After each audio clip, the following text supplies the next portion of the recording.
सबसे ज़्यादा जलन का शिकार तो उस वक्त शाज़िया हो रही थी, जो वफ़ा को वहाँ बर्दाश्त नहीं कर पा रही थी। उसका बस नहीं चल रहा था कि उसको भस्म कर दे। अम्मा ये सब क्या है? वफ़ा कैसे आ गई दोबारा? उसने इस्मत बेगम पर चिल्लाते कहा। मुझे तो खुद समझ नहीं आ रहा कि नईमा भाभी ने कौन सी गेम खेली है हमारे साथ। वो तो खुद हवन्नकों की तरह सारा मंजर देख रही थी, जो नाकाबिले यकीन था उनके लिए। अम्मा मैं बता रही हूँ, हवेली की मालकन सिर्फ मैं हूँ। अगर उस वफ़ा ने बीच में टांग अड़ाई तो मैं उसे जिंदा नहीं छोड़ूंगी। उसने सुर्ख होती आंखों से नफरत भरे अंदाज में कहा। तो इस्मत बेगम उसके अज़ाइम सुनकर ही डर गई। ये क्या कह रही हो? उन्होंने बेयकीनी से कहा।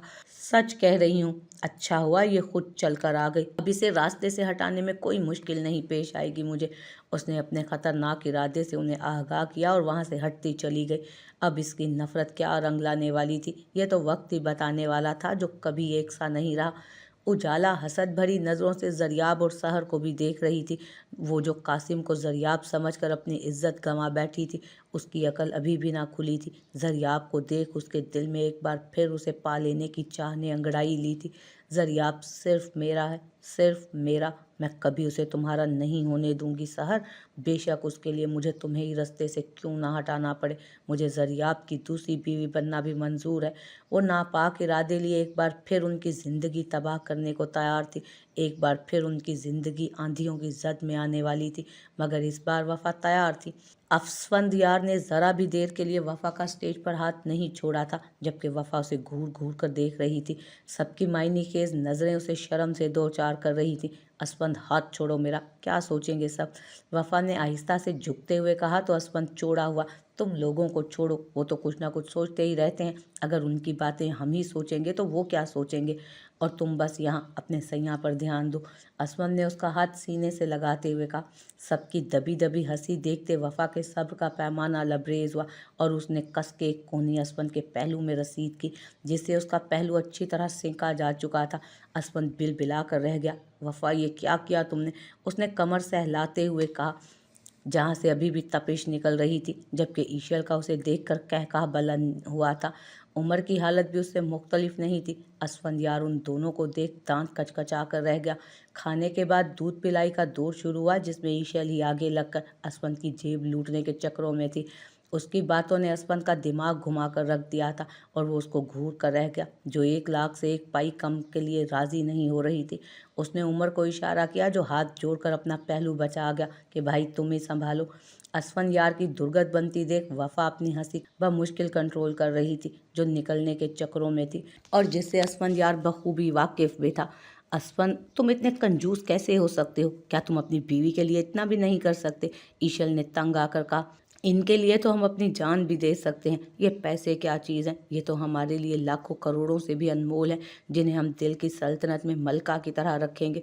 असफंद ने वफ़ा को जान निसार नज़रों से देखते कहा और ईशल को तंग करने का इरादा मुलतवी करते उसको 1 लाख समेत गोल्ड की ब्रेसलेट गिफ्ट की।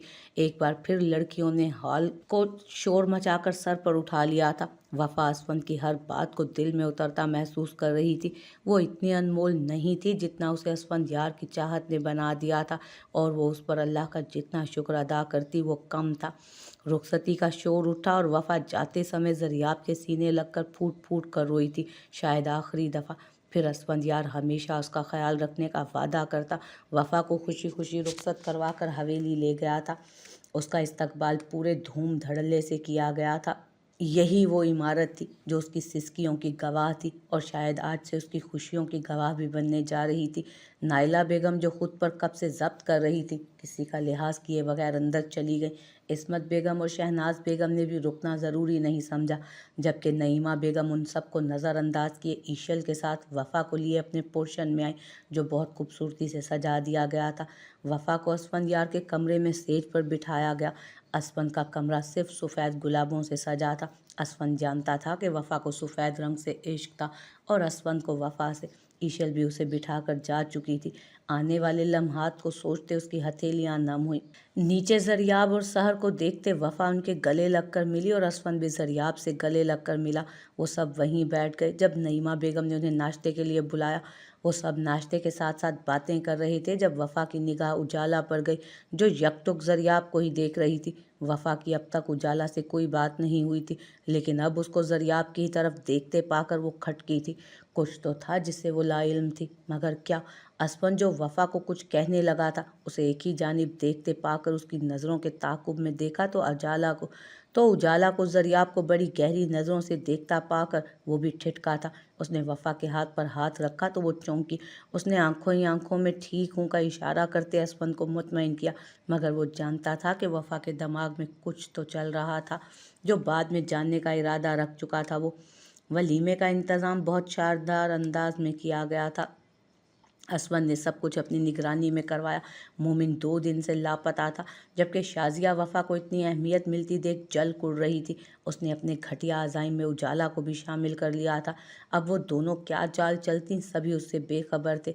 एकदम लाइट्स ऑफ हुई। स्पॉटलाइट में असफंद और वफा को बहुत खूबसूरत अंदाज में एंटर किया गया।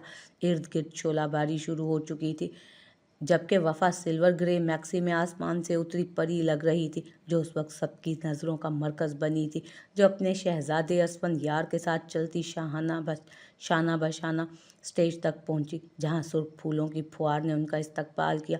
उन दोनों की खुशी छुपाई नहीं छुप रही थी। वो दोनों बार बार एक दूसरे की तरफ देखते तो सब ज़ोरों शोर से हूटिंग करते, जिस पर वफा झट नज़रें पटपटाती, जबकि असफन यार खिसक कर और वफा के नज़दीक होता। ऐसे ही हंसी मज़ाक में खूबसूरत फंक्शन का इख्तिताम हुआ और वो सब हवेली लौट आए। ये अगले दिन की बात है, जब असफंद और वफा नाश्ते की टेबल पर नीचे आए। आज तो मोमिन भी उनमें मौजूद था, मगर उसका हाल देखने से ही काफ़ी बुरा लग रहा था। सुर्ख सूजी हुई आंखें, कमीज़ के बटन खुले, बुखार की शिद्दत से सुर्ख चेहरा, उसकी अंदरूनी हालत चीख चीख कर बयान कर रहा था। वो उन दोनों को देख जब्त ना करते उठने लगा तो शाजिया ने कस के उसके हाथ पर हाथ धरा और उसे उठने ना दिया, जबकि उन दोनों के बैठते ही ताई बेगम, जो कि कासिम की मौत का कसूरवार वफा को समझती थी, तिलमिला उठी थी। बस बहुत हो गया भाई साहब, मैं अपने बेटे के कातिल के साथ बैठकर खाना नहीं खा सकती हूँ, निकालें इसे बाहर। नाइला बेगम तनफन करती साकिब साहब को बोली, जो खुद भी असफन यार की शादी से खुश नहीं थे। असफन यार ने सर उठाकर उन्हें गुस्से से देखा, जबकि सब खाने से हाथ रोक चुके थे। एक वफा ही थी जो आराम से नाश्ता कर रही थी, जैसे किसी और से बात की जा रही हो। वो मज़े से जूस का ग्लास पीती असफन यार के लिए भी डाल गई, जो फुफ्फो को कुछ सब कहने का इरादा रखता था। वफा के अंदाज पर वो ठिठका, तो मतलब पुरानी वफा वापस आ गई थी। वफा ने अपना वादा याद दिलाया था, लेकिन फिर सब कुछ खुद ही समझकर वो भी मज़े से नाश्ता करने लगा, जैसे उन दोनों के अलावा वहाँ कोई हो ही ना। कभी वो एक दूसरे को कुछ पास करते, कभी कुछ, जबकि नाइला बेगम खुद को नज़रअंदाज किए जाने पर आग ही लग गई थी उन्हें। भाई देख रहे हैं आप, मेरी तो इस हवेली में कोई इज्जत ही नहीं। कहने को तो मैं इस घर की बेटी हूँ, मगर अहमियत आप इस कल की आई लड़की को दे रहे हैं। उन्होंने टसवे बहाते कहा तो तीनों भाई उन्हें दिलासा देने लगे। अब तो उनका बेटा भी उनका नहीं रहा था, वो तीनों ही उनका सहारा थे। मुझे नहीं पता भाई, निकालें इसे, वरना मैं खुद इसे धक्के मार मार कर निकाल दूंगी अपनी हवेली से। इससे पहले कि असफन कुछ कहता, वफा ने उसके हाथ पर हाथ धरते उसे खामोश रहने का इशारा किया। असफन तुम नाश्ता करो, लोगों की बातों पर ध्यान मत दो। वैसे भी आंटी की उम्र हो गई है, कुछ भी बोलने लगी हैं। मैं इनकी फजूल बातों का माइंड नहीं करती। वैसे भी मैं कौन सा अपनी हवेली छोड़कर कहीं जा रही हूँ। हाँ, अगर किसी और को मेरे यहाँ रहने पर एतराज़ है तो वो जा सकता है यहाँ से। उसकी इतनी सफाई से बेइज्जती पर ईशल का एकदम कहकहा निकला, जो वो खांसी में छुपा गई, जबकि नाइला बेगम तनफन करती उसके पास आई। तेरी औकात है क्या लड़की, तुझे 2 मिनटों में मैं यहाँ से निकाल सकती हूँ। हमारी हवेली है ये, एक दफ़ा भी और जुबान चलाई तो अपनी हवेली से बाहर निकाल के फेंक दूंगी तुझे, उन्होंने तेज लहजे में कहा। वफा ने उनके इतने तेज बोलने पर अपने कान में उंगली फेरी, जैसे उनकी आवाज़ उसे नागवार गुजरी हो। आराम से टिश्यू से हाथ साफ करते उठकर उनके मुकाबले आई।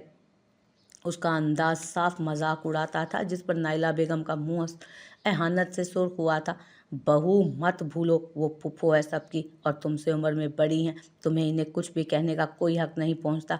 साकिब साहब उस पर गरजे तो नाइला बेगम खुश हुई थी। आपसे तो मैं बाद में बात करती हूँ, पहले इनसे 2-2 हाथ कर लूँ। तो जी फफे कुटनी फुफ्फो, वो जी सॉरी, मेरी ज़ुबान फिसल गई। आप बताएं, यह हवेली किसकी है? वफा ने एक बार उनकी इज्जत की धज्जियां बड़े मीठे मगर तल्ख लहजे में उड़ाई। मेरे भाइयों की, और किसकी?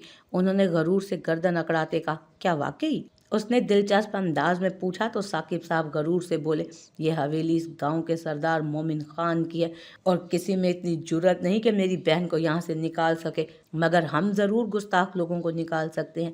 साकिब साहब ने उसे देखते ज़ुमाइनी लहजे में धमकी दी कि वो जब चाहें उसे निकाल सकते हैं। वफ़ा ने एक आईब्रो उचकाकर उनके अंदाज को देखा और उन्हें दाद दी। वाह! वो बिल्कुल उनके सामने वाली कुर्सी पर आई जहाँ उमर बैठा था। उमर प्लीज़। उसने उमर से थोड़ी देर के लिए उसकी कुर्सी मांगी थी जो बिल्कुल साकिब साहब के सामने थी। श्योर भाभी, वो कहता अपनी जगह खाली करके उठा और वफ़ा उसकी जगह पर साकिब साहब की आंखों में आंखें डाले ऐन उनके सामने आके बैठी। असवन भी उसके शाहाना अंदाज को देखकर दिलचस्पी से सीधा हुआ कि अब उसकी बीवी क्या गुल खिलाने वाली है। तो क्या कह रहे थे आप? क्या आप मुझे और मेरे शोहर को जब चाहे इस हवेली से निकाल सकते हैं? वफ़ा ने उंगली गोल घुमाते उस हवेली की तरफ इशारा किया। कोई शक? साकिब साहब तंजिया बोले। शक नहीं बल्कि यकीन करने की ज़रूरत है, और वो भी आपको, क्योंकि आपको जिसने भी ये इत्तला दी है कि इस हवेली का मालिक मोमिन है, वो गलत इत्तला है। तसीह कीजिए चचा जान अपनी। उसने साकिब साहब को तंजन चचा जान चबाते हुए बोला था, जिस पर साकिब साहब तैश में आ खड़े हुए। मतलब क्या है तुम्हारी इन बातों का लड़की? मेरा ज़ब्त मत आजमाओ कि मैं हवेली से तुम्हें खुद धक्के देकर बाहर निकालूं। उन्होंने मुंह से झाग उड़ाई।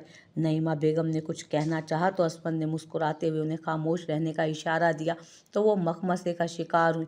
वफ़ा साकिब साहब की निकालने वाली बात पर तमस्कराना अंदाज में मुस्कुराई। क्या वाकई किसी में इतनी हिम्मत है कि वो मुझे इस हवेली से निकाल सके? उसने एक आईब्रा उचकाते तंजिया कहा तो साकिब साहब के सब्र का पैमाना लबरेज हुआ। उन्होंने धाड़ते हुए मोमिन को वफ़ा को हवेली से बाहर निकालने का कहा, जो बुत बना बैठा था, जिसकी मोहब्बत अब जिंदा हुई थी जब वफ़ा की मोहब्बत दम तोड़ गई थी। अरे वो कौन होता है मुझे निकालने वाला? क्या मोमिन तुम भी ना? तुमने इन सबको बताया नहीं अभी तक? वफ़ा ने दोनों कोहनियाँ मेज़ पर रखते हथेलियों पर अपना मुंह टिकाते मासूमियत से आंखें पटपटाते पूछा। तो मोमिन इतने माह बाद उसके यूं सीधा उससे मुखातिब होने पर खुशगवार हैरत में डूब गया, जबकि साकिब साहब के साथ सभी हवेली वाले हैरत से मोमिन को देखने लगे जो वफ़ा में खोया था, जबकि असवन भी नासमझी से वफ़ा को देख रहा था। वफ़ा मोमिन से क्या पूछ रही थी वो खुद भी इस बात से अनजान था। जानना चाहता था। जब वफ़ा साकिब साहब के सामने आती बोली, इस हवेली से मोमिन तो क्या कोई भी मुझे नहीं निकाल सकता, क्योंकि उसने तमस्कराना हंसी हंसते साकिब साहब का मजाक उड़ाया, जो आंखें फाड़े मामला समझने में लगे थे। मोमिन, आपने सबको बताया नहीं कि इस हवेली का असली मालिक वो नहीं मैं हूँ, वफ़ा असफन यार खान? उसने अपने सीने पर दस्तक देते कहा तो साकिब साहब पीछे को लड़खड़ाए। ये झूठ है। असफन भी उस सब की तरह हैरत का शिकार था। सभी हैरत ज़दा थे कि मोमिन ने जायदाद वफ़ा के नाम क्यों की। होगा मोमिन इस गांव का सरदार, मगर इस हवेली की असली मालकिन मैं हूँ, और उसकी वजह आपका बेटा है। चाहे तो पूछ सकते हैं आप इससे, मुझे कोई एतराज़ नहीं। मोमिन ये क्या कह रही है? सबसे बड़ा सदमा तो शाजिया को लगा था, जबकि मोमिन खामोशी से निगाहें झुकाए बैठा था। मोमिन बदबख्त, तुम कुछ बोलते क्यों नहीं? क्या बोल रही है ये लड़की? महज एक बकवास के सिवा कुछ नहीं। कह दो कि ये बकवास कर रही है। साकिब साहब ने मोमिन का गिरेबान पकड़कर धाड़ते हुए कहा था, ये सब सच है बाबा जान। उसने उनकी आंखों में आंखें डालकर कहा तो उन्होंने मोमिन को रख कर एक थप्पड़ रसीद किया।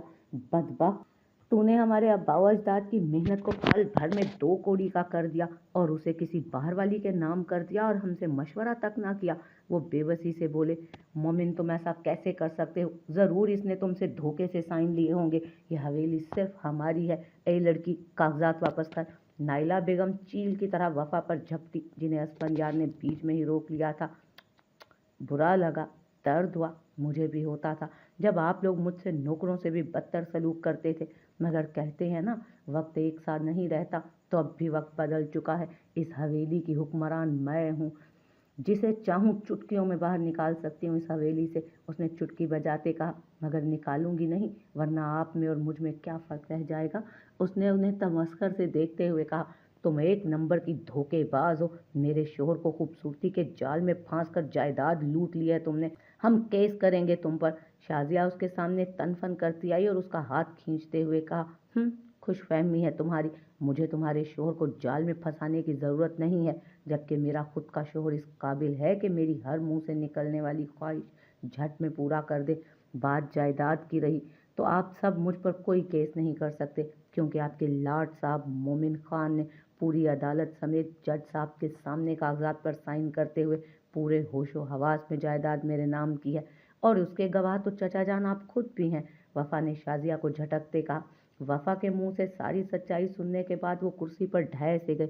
अब कुछ कहने को बचा ही ना था, क्योंकि साकिब साहब के सामने ही मोमिन ने भरी अदालत में वफा के दिए गए पेपर साइन किए थे। कहा था ना मोमिन, सोच समझ कर साइन करना। मगर योर बैड लक, बाजी पलट गई। उसने पलट कर मोमिन को आंख मारते कहा, जो यूं अपने बेवकूफ़ बनने पर गुस्से से वहां से निकलता चला गया। फिर वो शाजिया के पास आई, जो मालकन से नौकरानी बनने के सदमे में थी। अफसोस हुआ तुम्हारे लिए, तुम खुद को मलका समझ बैठी थी, मगर अफसोस, औकात तुम्हारी नौकरानी से भी गई गुजरी है अब। उसने शाजिया को जलाते हुए उसका शाना थपकते कहा, जो सुर्ख मुंह के साथ उसे कच्चा चबा जाने वाली नज़रों से देख रही थी। ओह, मैं तो डर गई। उसने उसकी खूंखार नज़रों को देखकर डरने की एक्टिंग करते कहा तो असपन का कहकहा निकला, ये जायदाद मेरे किसी काम की नहीं, मैं इसे ताया जान के हवाले कर देती, मगर मुझे यकीन है कि इसके बाद उनकी ज़िंदगी की कोई गारंटी नहीं। उसने इब्राहिम साहब की तरफ देखते हुए कहा, ना बाबा ना, असफंद आज हमने आउटिंग पर जाना था ना, चलो चलें। असफंद भी उठकर उसके पास आया और वो निकलने लगे जब ईशल भी भागकर उनके पास आई। क्या बात है जीजू, जाने की इतनी जल्दी भी क्या है, और वो भी अकेले अकेले? उमर और मैं भी साथ चल रहे हैं, उसने शरारत से असफंद को छोड़ते हुए कहा, जिस पर वो उसे घूर कर रह गया। इससे पहले कि वो वफा को देखता उन्हें साथ ले जाने से मना करने के लिए वफा कंधे उचकाकर ईशल के साथ ही बाहर निकल गई। उमर बाहर गाड़ी में वेट कर रहा है। वफा ये कहते ये जा वो जा हुई और असफंद मुंह खोले उसे जाते देखने लगा। इसका मतलब ये उसकी बीवी की मिली भगत थी, जो अब जाते हुए उसे मुड़े बगैर 2 उंगलियां दिखाते विक्ट्री का इशारा कर रही थी, और वो भी बिना देर किए बाहर लपका। जबकि उनके जाने के बाद पीछे सब अपने टूटे दिल लिए अपने अपने कमरों में बंद हो गए, जबकि नाइला बेगम का बैन जारी था।